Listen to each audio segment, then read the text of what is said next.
Welcome back. Ottawa has outlined its plans to support Canadian culture. That includes more money to promote Canadian work abroad. But there's also a $500 million pledge from Netflix, the internet streaming giant. Salima Shivji reports. We send word to Mrs. Spencer. Netflix has already co-produced high-profile shows with the CBC. Now the streaming giant is setting up a production house north of the border, part of a formal agreement with the federal government. They have agreed to invest a minimum of $500 million in original productions in Canada in both official languages over the next 5 years. The Heritage Minister's new cultural policy also includes more money to export Canadian content abroad and a promise to strengthen the public broadcaster and local news with an eventual review of the Broadcasting Act. This feature film director wants to know how Netflix will choose which productions will get its money. I wish that the government would have a little bit more courage to act on putting forward policy that was more concrete. A lack of courage was also the theme as the opposition attacked the Liberals. The minister might be proud of this, but the cultural sector is worried. $100 million per year. Hadn't Netflix already committed to spending that on Out of Green Gables? Netflix has already stated that last year alone it invested hundreds of millions of dollars on original Canadian content. Today's deal allows the streaming giant to avoid a tax, something traditional broadcasters had been pushing for. The Liberals are defending the agreement. We went and got the biggest investment in the last 30 years in Canadian content from a foreign company. And that we did to support our industry, support our creators, while not taxing more Canadians. One of the big players in the broadcast industry isn't happy, saying the Netflix contribution will be a fraction of what Canadian companies like Bell Media are required to pay. We're asking for a level playing field for all participants. The union that represents performers is also worried about an uneven playing field. I think the question is, are we allowing them to write their own rules because they have deep pockets and so they're investing this money?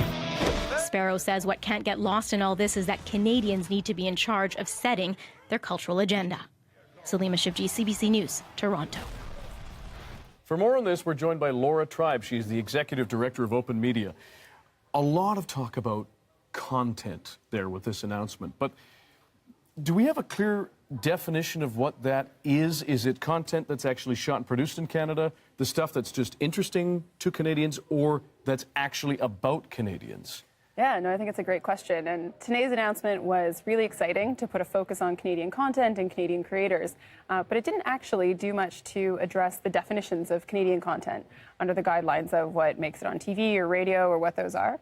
But what's really exciting is to see that if there is this focus being put on Canadian content and creators in the cultural industries in Canada, that hopefully that can help open it up to some of the great content we have in Canada from individuals, making their own YouTube channels and putting that kind of innovation online beyond just the standard means that we're used to seeing. Now, in that vein, are you hopeful that this new funding will actually improve Canadian content that we see on broadcast, whether it's Netflix or elsewhere?